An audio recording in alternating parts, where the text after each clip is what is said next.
Well, happening now, Donald Trump has entered a plea of not guilty related to his alleged attempts to overturn the 2020 election in Georgia. In a court filing that was released this morning, the former president entered his plea and waived his right to appear at his arraignment. Meanwhile, highly respected Georgia State Senator Fulton deserves thanks and congratulations of everyone for having the courage and conviction to fight the radical left lunatics who are so badly hurting the great state of Georgia and, frankly, the USA itself.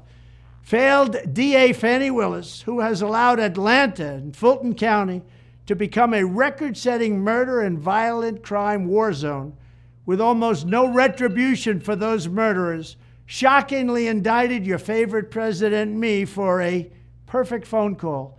She is very bad for America. She is very bad for Georgia. And the bottom line is we're going to win. We're going to turn our country around.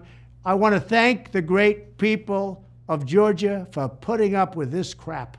Thank you very much. All right, guys. So we got to talk about former President Donald Trump and this witch hunt going on down in Georgia that is being led by Miss Fani Willis, who literally campaigned on going after Trump. Trump has entered a not guilty plea, okay, because, of course, he believes he's not guilty in regards to this racketeering case against him, okay? It is very broad. It is unprecedented. And, again, clearly a political witch hunt. However, Republican Governor Brian Kemp decided that he would not even investigate Fani Willis to see if maybe, just maybe, this is a political witch hunt, despite some patriots in the GOP who requested a special session in order to either, again, investigate Fani Willis or outright impeach her. Brian Kemp decided that he was going to reject this call for a special session, and I want to talk about it. So without further ado, let's go ahead and roll the clip. The latest in Georgia's election tampering investigation. Governor Brian Kemp said today he will not call a special session of the legislature to investigate any potential impeach or defund Fulton County's district attorney, Fani Willis. But some Republican lawmakers still want that special session, despite the governor's insistence it would be unconstitutional. Channel 2's Richard Elliott is live outside the state capitol with what else the governor said about the DA, a special session, and some members of his own party. Richard. Yep. Brian Kemp was defiant, maybe a little bit frustrated, maybe even a little bit angry at that news conference this morning. Just like 3 years ago, members of his own party demanding a call for a special session. But just like 3 years ago, Brian Kemp refused, saying it would be unconstitutional. And in Georgia, we will not be engaging in political theater that only inflames the emotions of the moment. Governor Brian Kemp stood firm in his refusal to call a special session to investigate and potentially impeach or defund the Fulton County District Attorney's office. We will do what is right. We will uphold our oaths as public servants. And it's my belief that our state will be better off for it. Some of Kemp's fellow Republicans are demanding a special session to investigate Fani Willis's prosecution of former President Donald Trump and 18 others. And that's why I'm pushing for a special session. Trenton State Senator Fulton is leading that effort. What she is doing right now is violating these individuals' First Amendment rights. She's treating them very un-American. But while Kemp did criticize Willis's prosecution as potentially sowing seeds of distrust, he added he hasn't seen that she's done anything illegal. Other Republican leaders, including House Speaker John Burns, are also denouncing these efforts to impeach or defund Willis. Kemp, meanwhile, held his ground against these new calls for a special session. The bottom line is that in the state of Georgia, as long as I'm governor, we're going to follow the law and the Constitution, regardless of who it helps or harms politically. Over the last few years, some inside and outside of this building may have forgotten that. But I can assure you, I have not.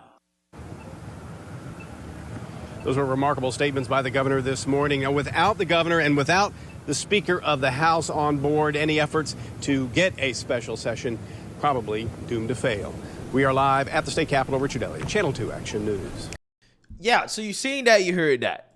Now, here's the point of this video, okay? The reason why I'm doing this video is because I want you guys to notice the difference between Republicans and Democrats in regards to how Republicans operate when everything is on the line versus how Democrats operate, okay?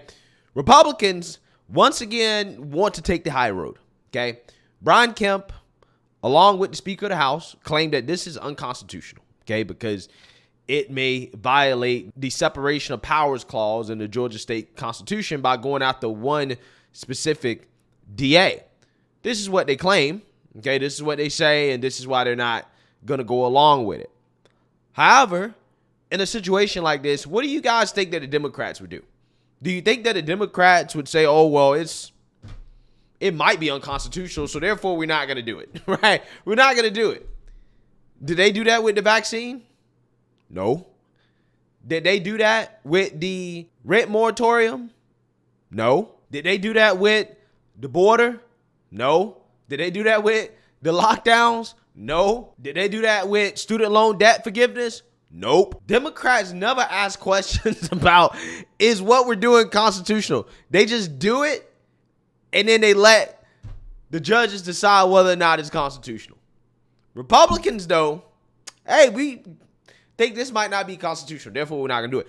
Democrats say, damn the Constitution, right? They say, damn the Constitution. We're going to do it anyways. Again, just like Joe Biden did with the rent moratorium, where the Supreme Court ruled that, hey, this is unconstitutional. These landlords need to get paid. And Joe Biden said, screw it, right? We're going to reissue it anyways. Don't follow the courts.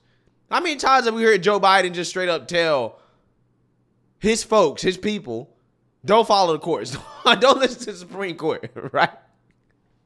Again, I'm just saying, that's how Democrats move. That's how they move. But down there in Georgia, Brian Kemp claims, hey, I feel some type of way about this prosecution, which I know he's lying because I know how Brian Kemp actually feels considering what happened in Georgia after the election, okay?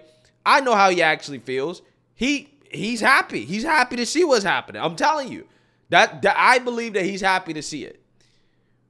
But if he actually did feel like, hey, this is politically motivated, then at the very least, you could investigate it, right? You don't have to defund her. You don't have to impeach her.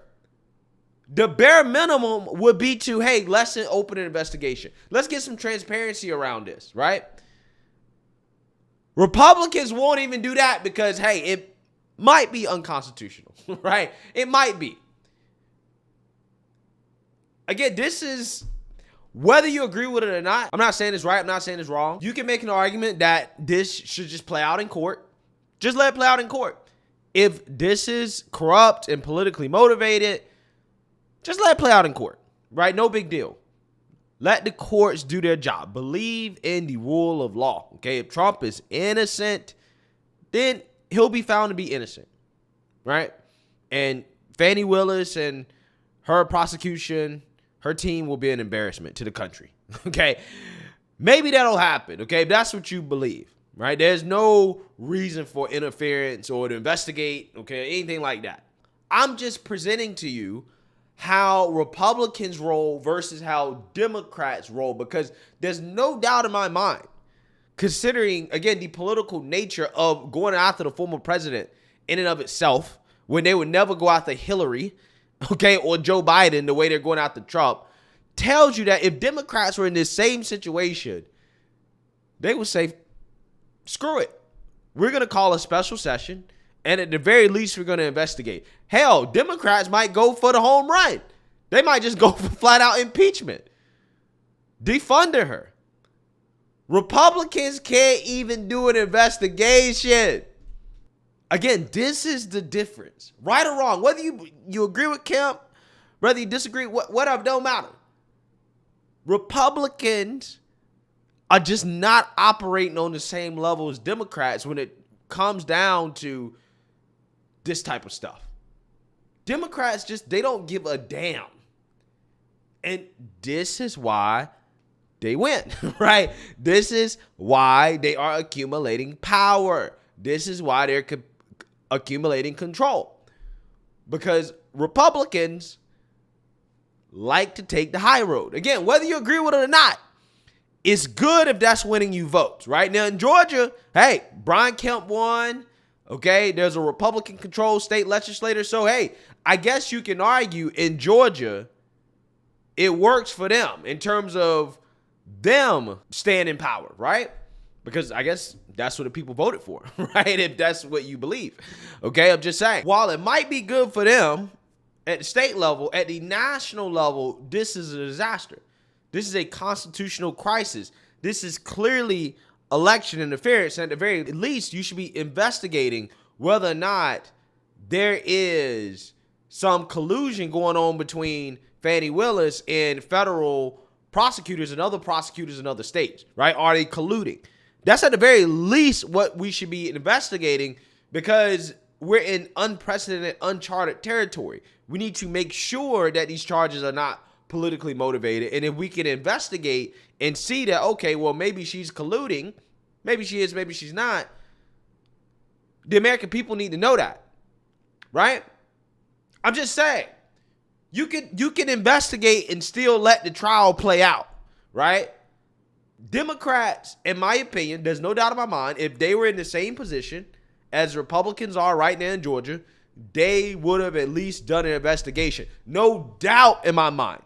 So who knows? My hope is that maybe, just maybe, all of this will backfire against the Democrats. Maybe, just maybe, regardless of what they throw at Trump, right? If they don't just outright pull him out the race, which in my opinion would be a very, very, very bad thing for this country, okay? I think if they actually make it so Trump cannot be president by pulling him off the ballot, which honestly I'm almost convinced that that's what they're going to do.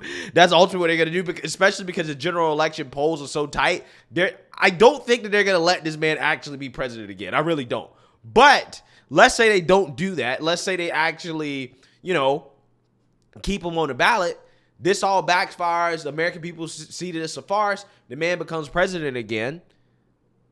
If that happens, then, hey, maybe this proves that this type of political persecution doesn't work. That's the best case scenario, right? And then at that point, maybe, just maybe, it will be something that will stop in our country. But I just got a feeling that it's not going to stop. And one of the reasons why it's not going to stop is because the Republican Party simply is just not tough enough, right? They're not tough enough. And I think that's an example that's going on down there in Georgia of Republican Party just not being tough, right? They're just not that tough, okay? Democrats are willing to do whatever. Republicans are willing to, take the high road, for better or for worse. Again, not saying it's right or wrong. I'm just saying it's something to think about. It really is. Let me know what you guys think. Make sure you like, comment, and subscribe. Most importantly, share a Black conservative perspective. Peace.